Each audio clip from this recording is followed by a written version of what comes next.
ಹಳೆ ಕಾಲದ ರಹಸ್ಯ ಇದು. ಚೂರೇ ಚೂರಿ ಪುಡಿಯನ್ನು ಹಾಕಿದರೆ ಸಾಕು, ಕೂದಲು ಬೇಗ ಬೆಳ್ಳಗಾಗೋದು ಇಲ್ಲ, ಅದ್ರ ಜೊತೆಗೆ ಕೂದಲು ಉದುರೋದು ಇಲ್ಲ, ಬೇಗ ಕೂದಲು ದುಪ್ಪಟ್ಟು ಮೂರು ಪಟ್ಟು ಬೆಳೆಯುತ್ತೆ. ಹಾಗಿದ್ರೆ ಯಾವುದದು ಟಿಪ್ ಅಂತ ಪಟ್ ಅಂತ ನೋಡೋಣ ಬನ್ನಿ. ನಮಸ್ಕಾರ ಎಲ್ರಿಗೂ, ಇವತ್ತಿನ ವಿಡಿಯೋಗೆ ಸ್ವಾಗತ. ಇವತ್ತಿನ ವಿಡಿಯೋದಲ್ಲಿ ಮೊದಲನೇ ಟಿಪ್, ನಾನಿಲ್ಲಿ ಚಪಾತಿ ಹಿಟ್ಟನ್ನು ತೊಗೊಂಡಿದ್ದೀನಿ. ಸಾಮಾನ್ಯವಾಗಿ ಕೆಲವೊಮ್ಮೆ ಚಪಾತಿ ಹಿಟ್ಟು ನಾವು ಜಾಸ್ತಿ ಕಲಸಿಟ್ಟಿರ್ತೀವಿ, ಮಿಕ್ಕಿದೆ ಅಂತಂದಾಗ ಫ್ರೀಝರ್ನಲ್ಲಿ ಏನು ಮಾಡ್ತೀವಿ, ಹೀಗೆ ಬಾಕ್ಸ್ನಲ್ಲಿ ಹಾಕಿ ಅದೇ ಥರ ಎತ್ತಿಟ್ಬಿಡ್ತೀವಿ. ಬಟ್ ಆ ಥರ ಎತ್ತಿಡೋ ಬದಲಿಗೆ ನೋಡಿ, ಈ ಥರ ಚಿಕ್ಕ ಚಿಕ್ಕ ಉಂಡೆಗಳನ್ನಾಗಿ ಮಾಡ್ಕೋಬೇಕಾಗುತ್ತೆ. ಚಪಾತಿ ಹಿಟ್ಟನ್ನು ತೊಗೊಂಡು ಚೆನ್ನಾಗಿ ನಾದಿ ಚಿಕ್ಕ ಚಿಕ್ಕ ಉಂಡೆಗಳನ್ನಾಗಿ ಮಾಡಿಕೊಂಡು ನಂತರ ಅದನ್ನು ಫ್ರಿಜ್ನಲ್ಲಿ ಇಡೋದ್ರಿಂದ ನಮಗೆ ಟೈಮ್ ಸೇವ್ ಆಗುತ್ತೆ. ಮತ್ತು ನಮಗೆ ಬೇಕಾದಾಗ ಈಗ ಒಂದು 2 ಚಪಾತಿ ಮಾಡ್ಕೋಬೇಕು ಅಂತಂದರೆ ಹಿಟ್ಟನ್ನು ತೊಗೋಬೇಕು, ಅದನ್ನು ಮತ್ತೆ ನಾದಬೇಕು. ಈ ಥರ ಚಿಕ್ಕ ಚಿಕ್ಕ ಉಂಡೆಗಳನ್ನಾಗಿ ಮಾಡಿಕೊಂಡು ಒಸಿಬೇಕಾಗುತ್ತೆ. ಅದ್ರ ಬದಲಿಗೆ ಮೊದಲೇ ಈ ಥರ ಮಾಡಿ ಫ್ರಿಜ್ನಲ್ಲಿ ಇಟ್ಕೊಂಡ್ರೆ ನಮಗೆ ಎಷ್ಟು ಬೇಕೋ ಅಷ್ಟು ಚಪಾತಿನ ಪಟ್ ಅಂಥೇಳಿ ಮಾಡ್ಕೋಬೋದು. ಮತ್ತು ಸಾಫ್ಟಾಗಿ ಚೆನ್ನಾಗಿ ಕೂಡ ಇರುತ್ತೆ. ಈ ವಿಧಾನದಲ್ಲಿ ಚಪಾತಿಯನ್ನು ಮಾಡಿ ನೋಡಿ, ಸಖತ್ತಾಗಿರುತ್ತೆ. ಮುಂದಿನ ಟಿಪ್ಪನ್ನು ನೋಡೋಣ ಬನ್ನಿ. ಕಿತ್ತಳೆ ಹಣ್ಣು ಮಕ್ಕಳಿಗೆ ತಿನ್ನೋಕ್ಕೆ ಕೆಲವೊಮ್ಮೆ ಇಷ್ಟ ಆಗಲ್ಲ, ಬಟ್ ಆದರೆ ಇದರಲ್ಲಿ ಹೇರಳವಾದ ವಿಟಮಿನ್ ಸಿ ಅಂಶ ಇರುತ್ತೆ. ವಿಟಮಿನ್ಸು ಮತ್ತು ಮಿನರಲ್ಸ್ ಎಲ್ಲ ಕೂಡ ಇರುತ್ತೆ. ಆರೋಗ್ಯಕ್ಕೆ ತುಂಬಾ ಒಳ್ಳೆಯದು.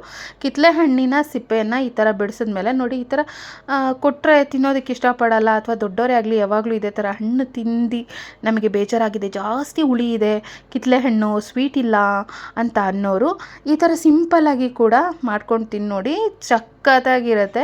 ನೋಡಿ, ಕಿತ್ತಳೆ ಹಣ್ಣನ್ನು ಬಿಡಿಸಿದ್ಮೇಲೆ ಒಂದೊಂದೇ ಈ ಥರ ಹಣ್ಣನ್ನು ತೊಗೊಂಡು ಜಸ್ಟ್ ಹೀಗೆ ಸಿಪ್ಪೆಯನ್ನು ಈ ಥರ ಆರಾಮಾಗಿ ತೆಗಿಬೋದು. ನೋಡಿ, ತೆಗೆದುಬಿಟ್ಟು ಹಾಕ್ಕೋಬೇಕಾಗುತ್ತೆ. ಒಂದೊಂದೇ ಪೀಸಸ್ನ ತೊಗೊಂಡು ಚಿಕ್ಕ ಚಿಕ್ಕದಾಗಿ ಈ ಥರ ಹಣ್ಣಿನ ಸಿಪ್ಪೆನ ತೆಗೆದುಬಿಟ್ಟು, ಫುಲ್ಲು ಸಂಪೂರ್ಣವಾಗಿ ತೆಗಿಯೋ ಅಗತ್ಯ ಇಲ್ಲ. ಈ ಥರ ಎಕ್ಸ್ಟ್ರಾ ಇರೋಂಥ ಸಿಪ್ಪೆನ ತೆಗೆದು ಬೀಜ ತೆಗೆದುಬಿಟ್ಟು ಒಂದು ಬೌಲ್ಗೆ ಹಾಕ್ಕೋಬೇಕಾಗುತ್ತೆ. ನಾನು ಫುಲ್ ಹಣ್ಣನ್ನು ಬಿಡಿಸ್ಕೊಂಡಿದ್ದೀನಿ. ಅಥವಾ ಮಧ್ಯಭಾಗಕ್ಕೆ ನೀವು ನೋಡಿ ಕಟ್ ಮಾಡಿಬಿಟ್ಟು ಬೀಜನ ತೆಗೆದ್ಬಿಟ್ಟು ಹಾಗೆ ಕೂಡ ಹಾಕ್ಕೋಬೋದು.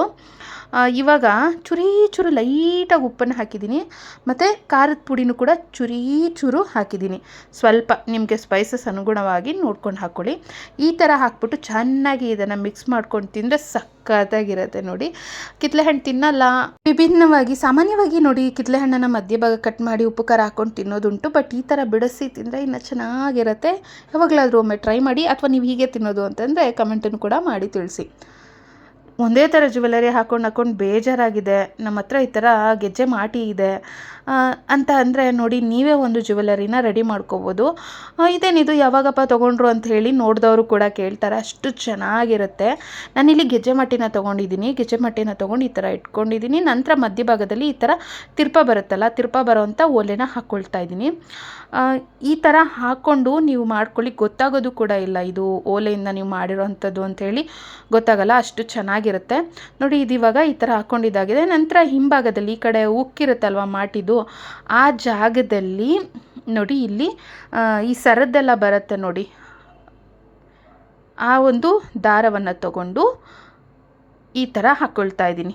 ಸರದ್ದು ದಾರನ ತೊಗೊಂಡು ಈ ಥರ ಹಾಕ್ಕೊಂಡು ಟೈಟ್ ಮಾಡ್ಕೋಬೇಕಾಗುತ್ತೆ. ನಾವು ಕ್ಲೀನಾಗಿ ಟೈಟ್ ಮಾಡ್ಕೋಬೇಕು, 2 ಭಾಗದಲ್ಲಿ ಹಾಕ್ಕೊಂಡು. ನಂತರ ಈ ಥರ ಟೈಟ್ ಮಾಡ್ಕೊಂಡಿದ್ದಾಗಿದೆ. ಇವಾಗ ಒಂದು ಒಳ್ಳೆ ಸೂಪರ್ ಆಗಿರೋವಂಥ ಜ್ಯುವೆಲರಿ ಅನ್ನೋದು ರೆಡಿಯಾಗಿದೆ. ಎಷ್ಟು ಚೆನ್ನಾಗಿದೆ ನೋಡಿ, ಸಿಂಪಲ್ ನೆಕ್ಲೆಸ್ ಆಗಿ ಇದು ರೆಡಿಯಾಗಿದೆ. ಸೊ ಇದನ್ನು ತೋರಿಸ್ತಾ ಇದ್ದೀನಿ ನೋಡಿ, ಎಷ್ಟು ಚೆನ್ನಾಗಿ ಲುಕ್ಕಾಗಿ ಕಾಣಿಸ್ತಾ ಇದೆ. ಯಾವಾಗಲೂ ಒಂದೇ ಥರ ಜ್ಯುವೆಲರಿ ಹಾಕ್ಕೊಂಡು ಬೋರ್ ಆಗಿದೆ, ನಮ್ಮ ಹತ್ರ ಒಂದೇ ಥರ ಇರೋದು ಅಂತ ಅನ್ನೋರು ಈ ಥರ ಮಾಟಿ ಬರುತ್ತಲ್ಲ, ಎಳೆ ಮಾಟಿ, ಗೆಜ್ಜೆ ಮಾಟಿ ಬಳಸಿ ಆರಾಮಾಗಿ ಜ್ಯುವೆಲರಿನ ಮಾಡ್ಕೋಬೋದು. ಸೊ ನೋಡೋದಕ್ಕೂ ಕೂಡ ತುಂಬ ಚೆನ್ನಾಗಿರುತ್ತೆ. ಮುಂದಿನ ಟಿಪ್ಪನ್ನು ನೋಡೋಣ ಬನ್ನಿ. ನಿಂಬೆಹಣ್ಣು ಅರ್ಧ ಕಟ್ ಮಾಡಿದ್ದೀವಿ, ಅರ್ಧ ಮಾತ್ರ ಮಿಕ್ಕಿದೆ. ಅದನ್ನು ಹಾಗೆ ಫ್ರಿಜ್ಜಲ್ಲಿಟ್ಟರೆ ಬೇಗ ಹಾಳಾಗೋದಂತೂ ಪಕ್ಕ. ಆ ಥರ ಹಾಳಾಗಬಾರ್ದು ಅಂದರೆ ಕಟ್ ಮಾಡಿರೋಂಥ ನಿಂಬೆಹಣ್ಣಿನ ಮೇಲೆ ಚೂರು ಚಿಟಿಕೆ ಆಗೋಷ್ಟು ಪುಡಿ ಉಪ್ಪನ್ನು ಹಾಕ್ಕೋಬೇಕಾಗತ್ತೆ. ಪುಡಿ ಉಪ್ಪನ್ನು ಹಾಕಿ ನಂತರ ಫ್ರಿಜ್ನಲ್ಲಿ ಇಡೋದ್ರಿಂದ ಯಾವುದೇ ಕಾರಣಕ್ಕೂ ನಿಂಬೆಹಣ್ಣು ಬೇಗ ಹಾಳಾಗಲ್ಲ, ಹೆಚ್ಚು ದಿನಗಳ ಕಾಲ ತಾಜಾತನದಿಂದ ಕೂಡಿರುತ್ತದೆ. ಮುಂದಿನ ಟಿಪ್ಪನ್ನು ಪಟ್ಟ ಅಂತ ನೋಡೋಣ ಬನ್ನಿ. ಒಂದು ಬೌಲನ್ನು ತೊಗೊಂಡಿದ್ದೀನಿ. ಸ್ವಲ್ಪ ಅಂದರೆ 1 ಸ್ಪೂನ್ ಆಗೋಷ್ಟು ಅಲೋವೆರಾ ಜೆಲ್ಲನ್ನು ಹಾಕ್ಕೋಬೇಕಾಗತ್ತೆ. 1 ಸ್ಪೂನ್ ಅಲೋವೆರಾ ಜೆಲ್ ಜೊತೆಗೆ ನೋಡಿ, ಇನ್ಸ್ಟೆಂಟ್ ಕಾಫಿ ಪೌಡರನ್ನು ಹಾಕ್ಕೊಳ್ತಾ ಇದ್ದೀನಿ. ಸೊ ₹1-2 ಪಾಕೆಟ್ ತೊಗೊಂಡು ಇನ್ಸ್ಟೆಂಟ್ ಕಾಫಿ ಪೌಡರನ್ನು ಹಾಕ್ಕೋಬೇಕು. ಅದ್ರ ಜೊತೆಗೆ ನೀವು ರೆಗ್ಯುಲರಾಗಿ ಬಳಸುವಂಥ ಶಾಂಪೂನ ಹಾಕ್ಕೊಳ್ಳಿ. ನೀವು ಯಾವ ಕಂಪ್ನಿದು ಯೂಸ್ ಮಾಡ್ತೀರಾ, ನಿಮ್ಮ ಹೇರಿಗೆ ಯಾವುದು ಸೆಟ್ ಆಗಿದೆ ಆ ಶಾಂಪೂನ ಹಾಕ್ಕೋಬೇಕಾಗತ್ತೆ. ಇದಿಷ್ಟನ್ನು ಹಾಕಿದ್ಮೇಲೆ ಇದ್ರ ಜೊತೆಗೆ ಚೂರು ನೀರನ್ನು ಹಾಕ್ಕೊಳ್ತಾ ಇದ್ದೀನಿ. ಸೊ ನೀರನ್ನು ಹಾಕಿ ಚೆನ್ನಾಗಿ ಇದನ್ನು ಮಿಕ್ಸ್ ಮಾಡ್ಕೋಬೇಕಾಗತ್ತೆ. ಮಿಕ್ಸ್ ಮಾಡ್ಕೊಳ್ತಾ ಇದ್ದೀನಿ. ಇಲ್ಲಿ ಬಳಸಿರೋಂಥದ್ದು ಅಲೋವೆರಾ ಜೆಲ್, ಅದು ಕೂದಲಿಗೆ ತುಂಬಾ ಒಳ್ಳೆಯದು. ಆಮೇಲೆ ಕಾಫಿ ಪೌಡರ್ ಮತ್ತು ಶಾಂಪು, ರೆಗ್ಯುಲರಾಗಿ ಬಳಸುವಂಥ ಶಾಂಪು. ನಾನಿಲ್ಲಿ ಡವ್ ಶಾಂಪೂನ ಹಾಕ್ಕೊಂಡಿದ್ದೀನಿ. ಸೊ ಇದನ್ನು ಚೆನ್ನಾಗಿ ಮಿಕ್ಸ್ ಮಾಡ್ಕೊಂಡಿದ್ದಾಗಿದೆ. ಒಂದೊಳ್ಳೆ ಹೇರ್ ಕೇರ್ ಮಾಡೋಂಥ, ನಮ್ಮ ಕೂದಲನ್ನು ದುಪ್ಪಟ್ಟು ಬೆಳೆಸೋವಂಥ ಲಿಕ್ವಿಡ್ಸ್ ಇದ್ದಾಗಿದೆ. ಏನಿಲ್ಲ, ಟೈಮ್ ಏನು ಎಕ್ಸ್ಟ್ರಾ ಕೊಡೋದು ಬೇಡ. ಈ ಲಿಕ್ವಿಡನ್ನು ನೀವು ತಯಾರಿಸ್ಕೊಂಡು ಸ್ನಾನ ಮಾಡಬೇಕಾದ್ರೆ ಇದನ್ನು ಬಳಸಿ ಸ್ನಾನ ಮಾಡೋದ್ರಿಂದ ಬೇಗ ಕೂದಲು ಕಪ್ಪಾಗೋದಿಲ್ಲ. ಅದಷ್ಟೇ ಅಲ್ಲದೆ ಕಾಫಿ ಪುಡಿಯನ್ನು ಬಳಸೋದ್ರಿಂದ ಕೂದಲು ಕಾಲಕ್ರಮೇಣ ಡಾರ್ಕ್ ಆಗುತ್ತೆ, ಕಪ್ಪಾಗುತ್ತೆ.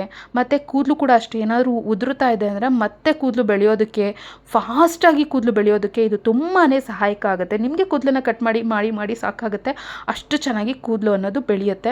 ಆಮೇಲೆ ಅಲೋವೆರಾ ಜೆಲ್ನ ಬಳಸಿದ್ವಿ, ಕಾಫಿ ಪೌಡರ್ನ ಬಳಸಿರೋದ್ರಿಂದ, ಕಾಫಿ ಪುಡಿಯನ್ನು ಬಳಸಿರೋದ್ರಿಂದ ಕೂದಲು ತುಂಬಾ ಶೈನಿ ಕೂಡ ಆಗುತ್ತೆ. ನೋಡಿ, ಈ ಲಿಕ್ವಿಡನ್ನು ಹಾಕಿ ತಲೆ ಸ್ನಾನ ಮಾಡಿ ನೋಡಿ, ಕೂದಲು ಎಷ್ಟು ಚೆನ್ನಾಗಿ ಬೌನ್ಸಿಯಾಗಿ ಎಷ್ಟು ಚೆನ್ನಾಗಿ ಕಾಣುತ್ತೆ, ಶೈನಿಯಾಗಿ ಕಾಣುತ್ತೆ ಅಂದರೆ ನಿಜವಾಗ್ಲೂ ಸೂಪರಾಗಿ ರಿಸಲ್ಟ್ ಬರುತ್ತೆ. ಎಷ್ಟೇ ನೀವು ಹೇರ್ ಕಟ್ ಮಾಡಿದ್ರು ಆದಷ್ಟು ಬೇಗ ಕೂದಲು ಕೂಡ ಬೇಗ ಬೆಳೆಯುತ್ತೆ.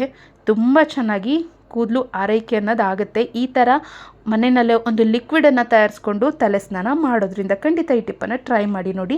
ವಿಡಿಯೋ ಇನ್ನೂ ಮುಗ್ದಿಲ್ಲ. ಅಬ್ಬಬ್ಬಾ, ನೀವಂತೂ ಈ ರೆಸಿಪಿನ ಮಾಡ್ತಿಂದ ಕಳೆದೋಗ್ತೀರ. ಯಾವ ರೆಸಿಪಿ ಅಂತ ತಟ್ಟಂತ ನೋಡೋಣ ಬನ್ನಿ. ಒಂದು ಮಿಕ್ಸಿ ಜಾರ್ನ ತೊಗೊಂಡಿದ್ದೀನಿ. ನೋಡಿ, ಟೊಮೆಟೊನ ತೊಗೊಂಡು ಕ್ಲೀನಾಗಿ ತೊಳೆದು ಈ ಥರ ಮಧ್ಯಭಾಗಕ್ಕೆ ಕಟ್ ಮಾಡಿ ಹಾಕ್ಕೊಂಡಿದ್ದೀನಿ. ಅದರ ಜೊತೆಗೆ ಒಂದು ಸ್ವಲ್ಪ ತೆಂಗಿನಕಾಯಿ ತುರಿನ ಹಾಕ್ಕೊಂಡಿದ್ದೀನಿ. ಈಗ 1 ಸ್ಪೂನ್ ಆಗುವಷ್ಟು ಸೋಂಪನ್ನು ಹಾಕ್ಕೊಂಡಿದ್ದೀನಿ. 1 ಸ್ಪೂನ್ ಆಗುವಷ್ಟು ಜೀರಿಗೆಯನ್ನು ಕೂಡ ಹಾಕ್ಕೊಂಡಿದ್ದೀನಿ. ಈಗ ಇದ್ರ ಜೊತೆಗೆ 1 ಇಡಿ ಆಗುವಷ್ಟು ಬೆಳ್ಳುಳ್ಳಿಯನ್ನು ಹಾಕ್ಕೊಳ್ತಾ ಇದ್ದೀನಿ. ಬೆಳ್ಳುಳ್ಳಿನ ಹಾಕಿದ ಮೇಲೆ 5ರಿಂದ 6 ಗೋಡಂಬಿಯನ್ನು ಕೂಡ ಹಾಕ್ಕೊಳ್ತಾ ಇದ್ದೀನಿ. ಇದಿಷ್ಟನ್ನು ಹಾಕಿದ್ಮೇಲೆ ಬನ್ನಿ ಇನ್ನೇನು ನೆಕ್ಸ್ಟ್ ಇದನ್ನು ನುಣ್ಣಗೆ ರುಬ್ಕೊಂಬರೋಣ. ಪಟಾಪಟ ಅಂತಾಗುತ್ತೆ. ದೋಸೆ, ಅನ್ನ, ಚಪಾತಿ, ಪೂರಿ ಎಲ್ಲದ್ರ ಜೊತೆಗೆ ಒಂದೊಳ್ಳೆ ಕಾಂಬಿನೇಷನ್ ಇದು ಅಂತ ಹೇಳ್ಬೋದು. ಇದನ್ನು ರುಬ್ಕೊಂಡಿದ್ದಾಗಿದೆ. ಈಗ ಸ್ಟವನ್ನು ಹಚ್ಚಿ ಬಾಣಲೆಯನ್ನು ಕಾಯೋದಕ್ಕೆ ಅಂತೇಳಿ ಇಡೋಣ. ಸ್ವಲ್ಪ ಎಣ್ಣೆನ ಹಾಕೋಬೇಕಾಗುತ್ತೆ. ಈ ರೆಸಿಪಿಗೆ ಸ್ವಲ್ಪ ಎಣ್ಣೆ ಜಾಸ್ತಿ ಹಾಕಿದ್ರೆ ರುಚಿ ಸಖತ್ತಿರುತ್ತೆ. ನೋಡಿ, ಎಣ್ಣೆಯನ್ನು ಹಾಕಿದ್ಮೇಲೆ ಎಣ್ಣೆ ಕಾದ ನಂತರ ಈರುಳ್ಳಿಯನ್ನು ಹಾಕ್ಕೋಬೇಕಾಗತ್ತೆ. ಈರುಳ್ಳಿನ ಹಾಕ್ಕೊಂಡು ಚೆನ್ನಾಗಿ ಬಾಡಿಸ್ಕೋಬೇಕು. ಈರುಳ್ಳಿ ಸ್ವಲ್ಪ ಬಣ್ಣ ಬದಲಾಗ್ತಿದೆ ಅನ್ನೋವಾಗ ರುಬ್ಕೊಂಡಿರೋವಂಥ ಟೊಮೆಟೊ ಪೇಸ್ಟನ್ನು, ಅಂದರೆ ಏನೇನು ಹಾಕಿದ್ದೀವಿ ಇದಕ್ಕೆ, ಟೊಮೆಟೊ ಹಣ್ಣು, ಅದ್ರ ಜೊತೆಗೆ ಬೆಳ್ಳುಳ್ಳಿ, ತೆಂಗಿನಕಾಯಿ ತುರಿ, ಸೋಂಪು, ಜೀರಿಗೆ ಮತ್ತು ಗೋಡಂಬಿ ಇಷ್ಟನ್ನು ಹಾಕಿ ನುಣ್ಣಗೆ ರುಬ್ಕೊಂಡಿದ್ದೀವಿ. ಈ ಒಂದು ಮಸಾಲೆಯನ್ನು, ಟೊಮೆಟೊ ಪೇಸ್ಟನ್ನು ಹಾಕ್ಕೊಂಡು ಚೆನ್ನಾಗಿ ಮಿಕ್ಸ್ ಮಾಡ್ಕೋಬೇಕಾಗುತ್ತೆ. ಸ್ವಲ್ಪ ನೀರನ್ನು ಹಾಕಿ ಮಿಕ್ಸ್ ಮಾಡ್ಕೊಳ್ಳಿ. ಜಾರಲ್ಲಿ ಇರುತ್ತಲ್ವ, ಯಾವುದನ್ನು ವೇಸ್ಟ್ ಮಾಡಬಾರ್ದು. ಈಗ ರುಚಿಗೆ ತಕ್ಕಷ್ಟು ಉಪ್ಪನ್ನು ಹಾಕಿದ್ದೀನಿ. 1.5 ಸ್ಪೂನ್ ಆಗೋಷ್ಟು ಧನಿಯಾ ಪುಡಿಯನ್ನು ಹಾಕಿದ್ದೀನಿ ಮತ್ತು 1 ಸ್ಪೂನ್ ಆಗೋಷ್ಟು ಅಚ್ಕಾರದ ಪುಡಿಯನ್ನು ಹಾಕಿದ್ದೀನಿ. ಇದಿಷ್ಟನ್ನು ಹಾಕಿದ್ಮೇಲೆ ಚೆನ್ನಾಗಿ ಮಿಕ್ಸ್ ಮಾಡಬೇಕು. ಇದು ಕುದೀತಾ ಇದೆ, ನೋಡ್ತಾ ಇರ್ಬೋದು. ತಟ್ಟಂತೇಳಿ ರೆಡಿ ಆಗಿಬಿಡುತ್ತೆ. ತುಂಬಾ ರುಚಿಕರವಾಗಿರುತ್ತೆ, ಸಿಂಪಲ್ಲಾಗಿ ಆಗುತ್ತೆ. ಮತ್ತು ಮಕ್ಕಳೆಲ್ಲ ಕೂಡ ಅಷ್ಟೇ ತುಂಬ ಎಲ್ಲರೂ ಇಷ್ಟಪಟ್ಟು ತಿಂತಾರೆ. ಫೈನಲಾಗಿ ಚೂರು ಬೆಲ್ಲನ ಹಾಕಿದ್ರೆ ರುಚಿ ಅನ್ನೋದು ಇನ್ನೂ ಹೆಚ್ಚುತ್ತೆ. ಬೇಕಿದ್ರೆ ಹಾಕೋಬೋದು, ಇಲ್ಲ ಸ್ಕಿಪ್ ಮಾಡ್ಬೋದು. ನೋಡಿ, ಲಿಡ್ಡನ್ನು ಕ್ಲೋಸ್ ಮಾಡಿ 1-2 ನಿಮಿಷಗಳ ಕಾಲ ಚೆನ್ನಾಗಿ ಬೇಯಿಸ್ಬಿಟ್ರೆ ರುಚಿಕರವಾದಂಥ ಒಂದು ರೆಸಿಪಿಗೆ ಫೈನಲ್ಲಾಗಿ ಕೊತ್ತಂಬರಿ ಸೊಪ್ಪನ್ನು ಹಾಕ್ಕೊಂಡಿದ್ದೀನಿ. ಕಲರ್ಫುಲ್ಲಾಗಿ ಎಷ್ಟು ಚೆನ್ನಾಗಿ ಕಾಣಿಸ್ತಾ ಇದೆ ಅಂತ ಕೂಡ ನೀವಿಲ್ಲಿ ನೋಡ್ತಾ ಇರ್ಬೋದು. ವಾವ್, ಯಮ್ಮಿ ಆಗಿರುತ್ತೆ. ಮಾಡಿ ನೋಡಿ. ಇದು ಇನ್ನೇನು ಸ್ವಲ್ಪ ಈ ಥರ ಎಣ್ಣೆ ಎಲ್ಲ ತೇಲ್ತಾ ಇದೆ ಅಂತಂದರೆ ರೆಸಿಪಿ ರೆಡಿ ಆಗಿದೆ ಅಂತ ಅರ್ಥ. ಸ್ಟವನ್ನು ಆಫ್ ಮಾಡ್ಕೊಳ್ಳೋಣ. ಇದನ್ನು ನಾನು ಈಗಾಗಲೇ ಹೇಳ್ದಂಗೆ ದೋಸೆ, ಪೂರಿ, ಚಪಾತಿ, ಅನ್ನ ಎಲ್ಲದಕ್ಕೂ ಒಂದೊಳ್ಳೆ ಕಾಂಬಿನೇಷನ್. ಟೊಮೆಟೊ ಕುರ್ಮಾನ ನೀವು ಈ ವಿಧಾನದಲ್ಲಿ ಮಾಡಿ ನೋಡಿ, ಮನೆ ಮಂದಿಯೆಲ್ಲ ಬಾಯಿ ಚಪ್ಪರಿಸಿ ತಿನ್ನೋದಂತೂ ಗ್ಯಾರಂಟಿ. ತುಂಬ ಇಷ್ಟಪಟ್ಟು ತಿಂತಾರೆ, ಅಷ್ಟು ಚೆನ್ನಾಗಿರುತ್ತೆ. ಇನ್ನೊಮ್ಮೆ ಮಾಡಿ ಅಂಥೇಳಿ ಕೇಳೋದಂತೂ ಗ್ಯಾರಂಟಿ, ಅಷ್ಟು ರುಚಿಕರವಾಗಿರುತ್ತೆ. ಸೊ ನಾನು ಇಷ್ಟೆಲ್ಲ ಹೇಳ್ತಾ ಇದ್ದೀನಿ ಅಂದರೆ ನೀವು ಒಂದ್ಸತಿ ಖಂಡಿತ ಟ್ರೈ ಮಾಡಿ.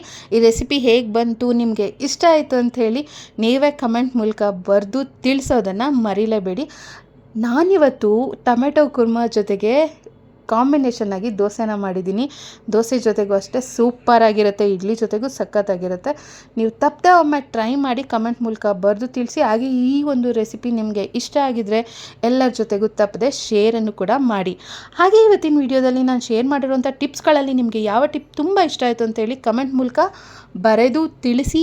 ವಿಡಿಯೋ ಇಷ್ಟ ಆಗಿದ್ರೆ ಸಬ್ಸ್ಕ್ರೈಬ್ ಮಾಡಿಕೊಂಡು ಸಪೋರ್ಟ್ ಮಾಡಿ. ಮುಂದಿನ ಟಿಪ್ ವಿಡಿಯೋದಲ್ಲಿ ಇನ್ನಷ್ಟು ಒಳ್ಳೊಳ್ಳೆ ಮಾಹಿತಿಗಳನ್ನು ನಿಮ್ಮ ಜೊತೆ ಶೇರ್ ಮಾಡೋದಕ್ಕೆ ನಾನು ಮತ್ತೆ ಬರುತ್ತೇನೆ. Thank you all. ಧನ್ಯವಾದಗಳು.